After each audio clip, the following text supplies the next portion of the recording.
Everyone আসসালামু আলাইকুম। কি অবস্থা সবার, কেমন আছেন? আশা করছি সবাই ভালো আছেন। আমিও আলহামদুলিল্লাহ আপনাদের দোয়ায় ভালো আছি। আমি নিশাত পাটোয়ারি শুধু সাইপ্রাস থেকে আরো কিছু সাইপ্রাসের তথ্য নিয়ে আপনাদের মাঝে চলে আসছি।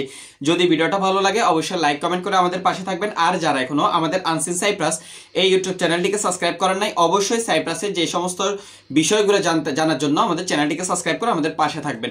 যারা চ্যানেলটিকে সাবস্ক্রাইব করে আমাদের পাশে আছেন তাদেরকে জানাচ্ছি অসংখ্য ধন্যবাদ এবং ভালোবাসা। সবসময় এভাবে ভালোবাসা দিয়ে আমাদের পাশে থাকবেন।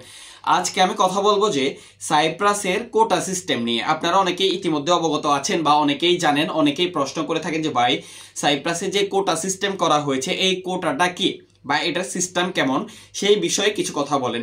তাদের সেই প্রশ্নের উত্তর নিয়ে আজকের ভিডিওটা। যদি ভালো লাগে অবশ্যই লাইক কমেন্ট করে আমাদের পাশে থাকবেন। আর যারা এখনো আমাদের চ্যানেলটিকে সাবস্ক্রাইব করেন নাই অবশ্যই চ্যানেলটিকে সাবস্ক্রাইব করে দিবেন। প্রথমত আমি যদি বলি যে আগে কিছু কথা যদি আমি বলি, আগে কিন্তু সাইপ্রাসে একটা প্রতিষ্ঠানের মালিক যতটা চাইতো ভিসা দিয়ে থার্ড কান্ট্রির লোকজনকে নিয়ে আসতে পারতো। অর্থাৎ আমাদের বাংলাদেশি বলেন, পাকিস্তানি বলেন, ইন্ডিয়ান, নেপাল, আরো বিভিন্ন যে সমস্ত দেশগুলো আছে এশিয়ার, এই সমস্ত দেশ থেকে তারা যত ইচ্ছা তারা শ্রমিক নিয়ে আসতে পারতো সাইপ্রাসে মালিক ভিসা দিয়ে। এখন এই পরিস্থিতিতে কিন্তু সাইপ্রাসটা একটা ছোট একটা দ্বীপ, আপনারা হয়তো অনেকেই অবগত আছেন। এই ক্ষেত্রে কিন্তু থার্ড কান্ট্রির লোক যারা আছে তারা সাইপ্রাসে বেশি হয়ে গেছে তুলনামূলকভাবে। সেই জন্য সাইপ্রাসের সরকার রিসেন্টলি একটা সিস্টেম করছে যে কোটা সিস্টেম করে দিছে। তারা তাদের যেই সমস্ত প্রতিষ্ঠান অর্থাৎ হোটেল বলেন, রেস্টুরেন্ট বলেন, মার্কেট বলেন, তারা প্রতিষ্ঠান অনুযায়ী তারা একটা সিস্টেম করে দিয়েছেন যে আপনি প্রতি বছর আপনার প্রতিষ্ঠান অনুযায়ী আপনি এতজন লোক নিয়ে আসতে পারবেন। ধরেন সাপোজ আমি যদি বলি যে ছোটখাটো একটা সুপার শপের জন্য একটা নির্ধারণ করে দিয়েছেন যে সাইপ্রাসের সরকার আপনি প্রতি বছর থার্ড কান্ট্রির লোক 3 জনকে আপনি ভিসা দিতে পারবেন। এইভাবে তারা একটা সিস্টেম করে দিয়েছে, যার কারণে সাইপ্রাসের যারা মালিক পক্ষ আছেন তারা কিন্তু এখন লোক নিয়ে আসতে একটু ভেবে চিন্তে নিয়ে আসতেছেন। কারণ একটা লোক যদি উনি ওনার কাজের জন্য নিয়ে আসে আর ওই লোকটা যদি ওই কাজে পারদর্শী না হয় অর্থাৎ দক্ষ না হয়, তাহলে কিন্তু উনার যেই কোটার যেই তালিকা আছে এটা কমে যাবে।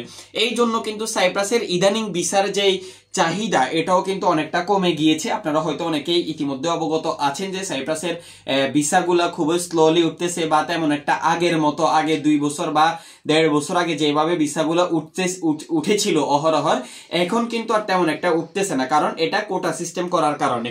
আর দ্বিতীয়ত হচ্ছে আপনারা হয়তো অনেকেই আমাকে জিজ্ঞাসা করেন যে ভাই সাইপ্রাসে কাজের যে আমি যেই কাজে যাব ওটা সার্টিফিকেট চাচ্ছে বা ভিডিও চাচ্ছে আমাদের কাছ থেকে। তো এটা আসলে সত্য, কারণ মালিক পক্ষ যেই কাজের জন্য লোক নিয়ে আসবে উনারা কিন্তু ওই দক্ষ লোকই উনারা চাইতেছেন।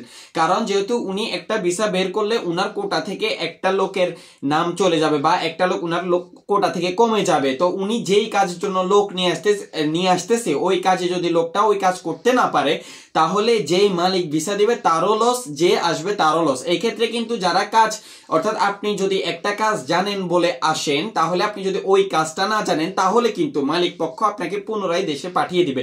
কারণ রিসেন্টলি আমরা যেখানে কাজ করি আমাদের কোম্পানির পাশে একটি ফার্নিচারের কোম্পানি আছে, যেখানে 3 জন পাকিস্তানিকে ওস্তা বলে অর্থাৎ কারিগর বলে নিয়ে আসা হয়েছিল। উনারা কিন্তু সেই কাজটা করতে পারতেছিল না, উনাদেরকে 1 সপ্তাহ পরে আবার কিন্তু উনাদেরকে রিজাইন দিয়ে উনাদেরকে পুনরায় পাকিস্তান পাঠিয়ে দেওয়ার সিদ্ধান্ত নিয়েছে।